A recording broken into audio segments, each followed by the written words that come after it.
when I think about, what are we really doing here this evening and looking at this idea of the humanity of joy, I think that what we're doing is creating an understanding and awareness about how this journey of joy and of Advent is alive within us and within all of our experience. The idea of the divine that comes into being is more than those few invitatory words of O come, Emmanuel. But this is our opportunity to snap out of that almost like a daze, to come back to the moment and to look up, look around, connect with other people, and to see, to feel the experience of the humanity of joy. Clarence, will you put my photo up, please?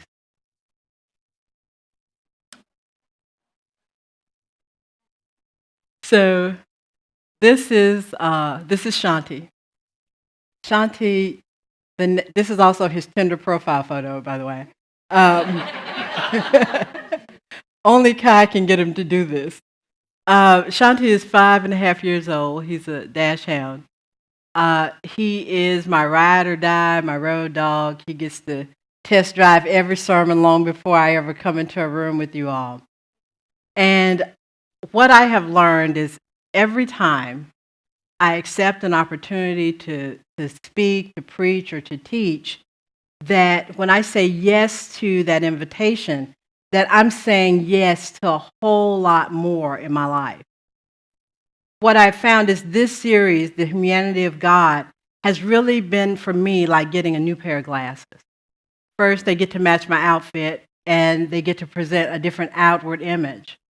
But secondly, the prescription allows that which is far away to appear closer and that which is close to appear clear.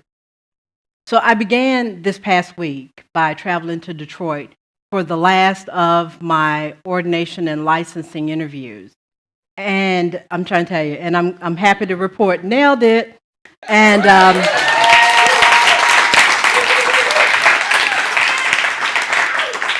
they finally asked me questions I knew the answers to. And so it was a really good experience being there, reconnecting with my friends and classmates who are along on the journey with me.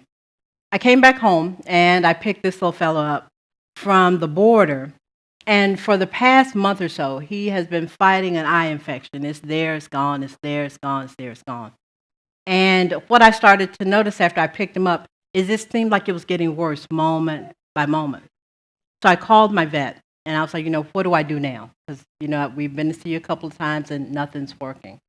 And she said to me, let me give you the number for a veterinary ophthalmologist. I didn't know that there was such thing. So I made him an appointment. So Friday evening, Shanti and I, we head over for our appointment with the doc. And anytime that he has to go somewhere and meet and greet some new people, it kind of freaks him out a little bit. And so he's sitting on the table, they're running tests, they're doing different things, they'd come and they'd go. And finally the doc came back in the room and he said, Kathy, Shanti, I need to tell you that he is completely blind in his left eye. Right about then, I stopped breathing. And he said that the best course of action would be to remove the eye so that we can see what's going on. And I'm still trying to breathe. And then he said, now. And that was not what I expected. I was expected to shell out a couple of $100, walk away with some new drops, some new gels, some new something that was just going to get on his nerve. And I asked for a few minutes. I said, can you give me a few minutes with him by myself? And I just sat and I explained to him what was going to happen, but trying to find the courage to explain to him without him hearing the fear and the worry that was in my voice and in my heart. And so they came back in and they got him and they said, Kathy, come back at 6. And this is probably about 10 minutes to 5, about now. Come back and pick him up at 6 o'clock. So I went and I moved my car to the far end of the parking lot where nobody could hear me scream, where no one could really witness me weeping. because I was afraid for him, because those are the brown eyes that have greeted me every day for the last 5 or so years when I come home. This is also the same one that does his very own bacon dance every Saturday and Sunday morning. And I texted Kai, who was in a meeting. She's 3 hours behind me, and all I said is just call me as soon as you can. When she called, I had not yet mustered the courage to even speak. I just sat and I cried. And then finally, I could say what the doctor had said to me. And she said, do you want me to wait on the phone with you? And I'm like, no, I just need to breathe. And I said, but it would be helpful if you'd call a couple of our friends who are waiting to find out how he is, because I can't tell this story but one time. So she did that for me. So at about 5 minutes to 6, I made my way back over to the door to pick him up. And I'm expecting that, they're going to like roll him out of there on a stretcher or, bring him to me wrapped in a blanket or something, and I can snuggle him up and carry him home. And while the technician was explaining to me the care procedures, I heard the slightest little sound over in the distance. And just as his nails are starting to grow, the sound is a certain sound that he makes when he's walking across the tile. And here comes this little fellow in his full usual gait, rocking the cone of shame. And he's winking at me. His doc said he's going to be flirting with you from now on, so he's just going to wink with you for the rest of his life. Not looking like he had been through a major surgery. Looking like I dropped him off at a day at the dog park. And I immediately fell to my knees, and he ran across the floor, jumped into my arms. And because of the independent soul that he is, he wouldn't let me carry him out of the door. I couldn't even get his leash on him, so he walked all the way out into the car, to the passenger side, and waited for me to put him in the car. He had a good day yesterday. This morning, he decided he would do the bacon dance. He wagged his tail, and he did all of the things that he had done every day that he's been in my life. For me, this was joy. And I tell you this story because there's a passage in the book of Psalms that says that weeping may endure for a night, but joy comes in the morning. Our joy comes out of something. It's rooted and grounded in something. And so this evening, let's explore a little bit about how that joy shapes up in our lives. Now, last week, Ben talked to us about the journey of humanity and hope. He talked about how hope inspires action and movement.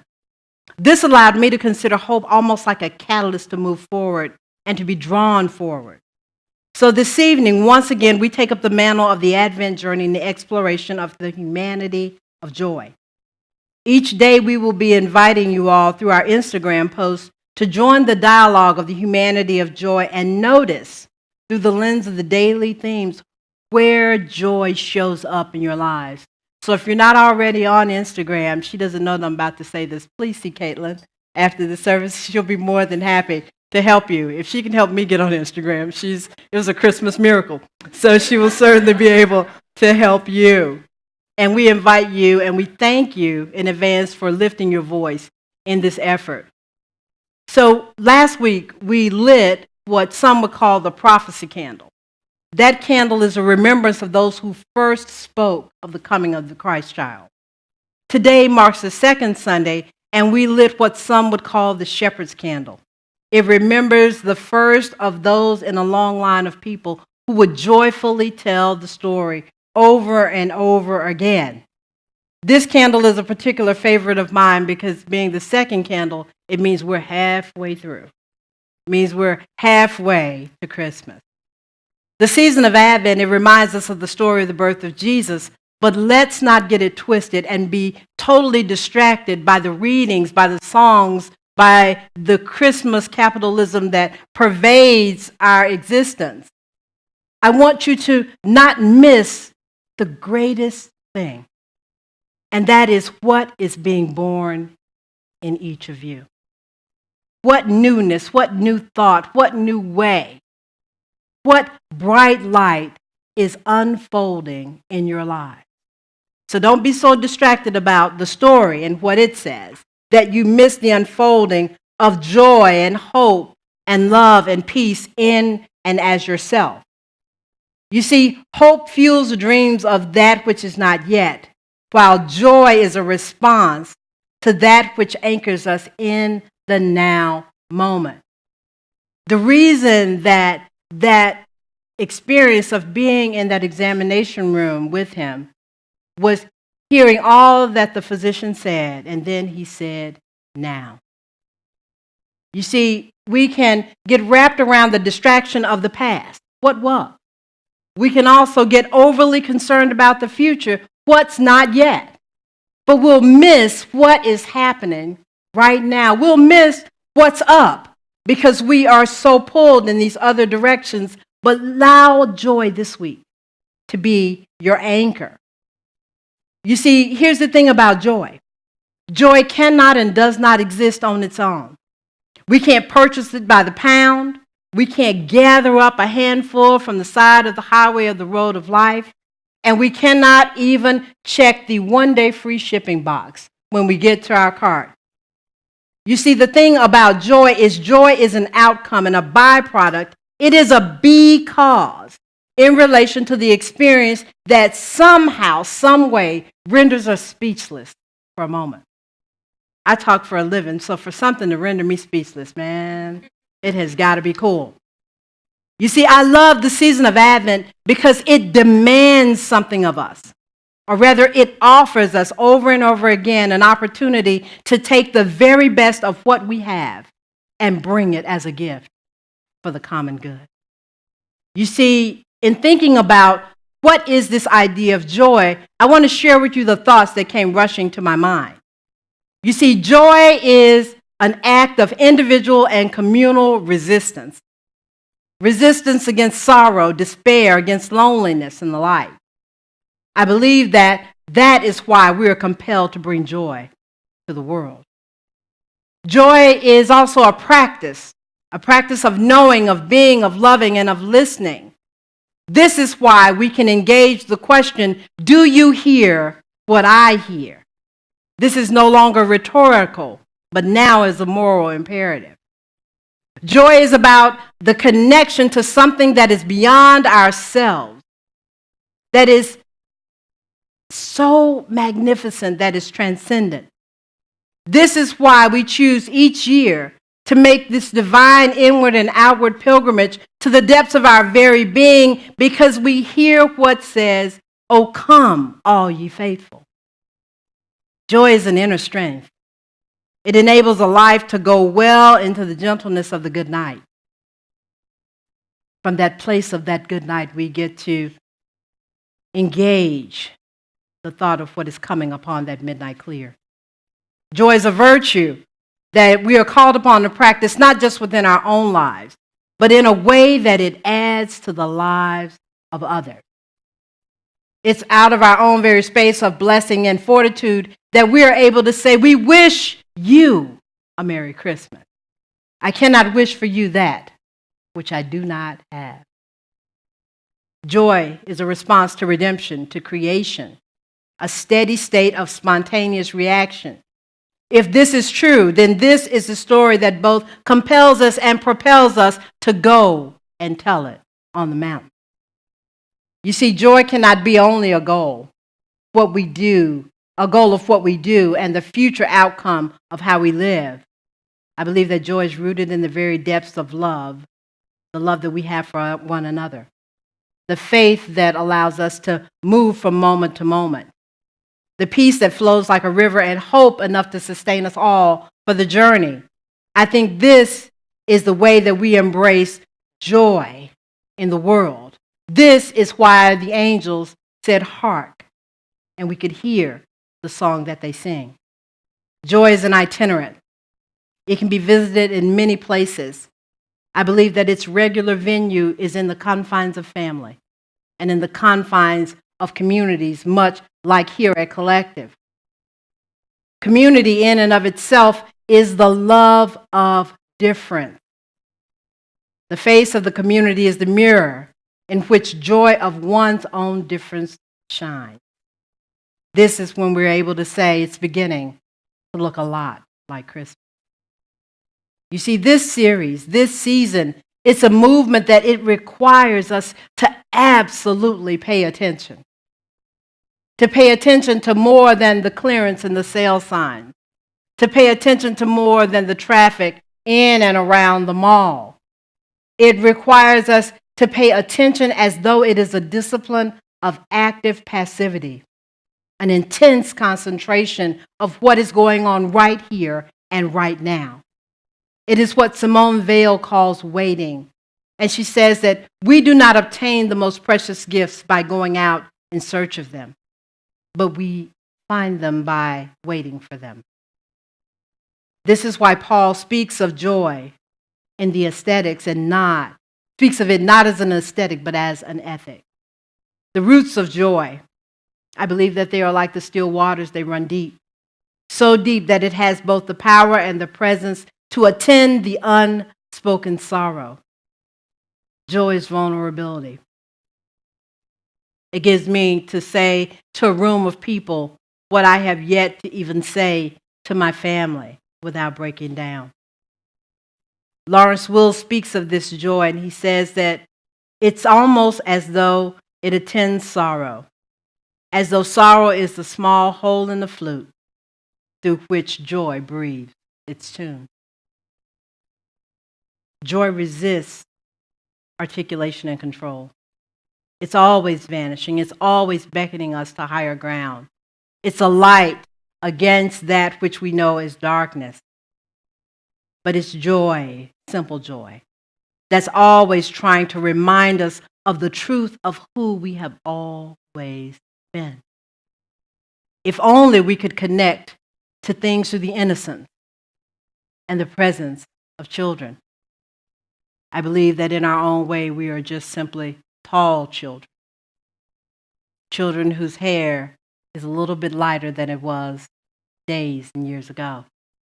If we could embrace that, then once again, we could find our way back to the moments where we could connect to our joy. The very season of Advent, it requires us to wait. I have trouble with this idea of waiting. I was baking a cake yesterday. I knew how long that cake needed to stay in the oven, but I think every 3 minutes I went over and I just peeped in. I think I just wanted to make sure it was okay. But it requires us to stop, to look both ways before we step. But while we wait, our call is to be fully present in our waiting for the humanity of joy itself. You see, joy, we can't pipe it in through the vent. But when we unlock these doors, we turn on all of the lights. Joy enters in the person of each and every one of you. You see, if you've ever been in this room by yourself, it's real quiet. The silence is almost deafening. But when you're in a room with good people, good coffee, good conversation, we tend to make some noise, and that is the very essence and the truth of joy in and of itself. You see, I acknowledge the idea of embracing joy. It can feel almost a little bit self-indulgent, but it's more than that, because the world will notice first and foremost how we embrace joy, how we love it, how we cultivate it, how we believe that it was, how we believe that it is, and how we trust in each other the way that joy will become. C.S. Lewis has one of the most remarkable definitions and ideas about joy that I've seen. He speaks of joy as the unsatisfied desire, which is itself more desirable than any other satisfaction. You see, the truth about me, and I say it all the time, that I am both an introvert and a contemplative at heart. And I'm taking this on this week, and I call it the practice of joy. To do this, it means that I have to be willing to place myself in the path and conversation with other people, even though I would much rather sit in the back behind my phone, my notepad, and not making eye contact. But joy is the thing that allows me to say, I want a little bit more of that. I need to know that person's name. I want to hear what they're talking about. I want to be a part of this thing that we know as collective. And I want to do it now. So this becomes my practice this week. So it is my hope and my very sincere thought that as each one of you move through the coming days, that you will remember that the greatest and best gifts that we have to give and to receive, that they have never ever lined the shelves of any retailer. They have never ever dawned any web page that we could click on. But the best, the most unique, the most beautiful, the most magnificent gift we have to give is the gift of ourselves. So I hope that we will take the time in the coming days to engage the conversation about joy, to look for joy in the presence of your lives and in the people that you love, and realize that joy is something that we bring to the world not just in song, but we bring it in the opportunity to live, to love, and to practice. And how we put practice to the idea of joy in this space is every week when we gather together, we gather at this table that once was perhaps a tree of some sort, that was formed in shape and in color and design by human hands. We gather in the presence of bread, this bread that was baked with love and compassion and peace and hope. And then we break it. Kinda. There we go. I got to do some CrossFit. But once we break this bread, it becomes more beautiful than it has ever been. I believe the words of Leonard Cohen that says that there is a break and a crack in everything, because that is how the light gets in. We also celebrate this meal by sharing together the fruit of this cup. This cup represents the idea that this is love that is poured out into each and every one of our lives and supports us in our journey of living and loving together. So as you come to the table this evening, I want you to remember that this is a space where no one will ever, ever be turned away. This is a space where we get to experience the humanity of hope, the humanity of God, the humanity of joy in the simple taking, breaking, and dipping of the bread in the cup. So as you come this evening, our practice is simple. We take a piece of the bread, we dip it in the cup, and we experience all that is ours to know in this moment. Come now. Here ends our lesson for this evening.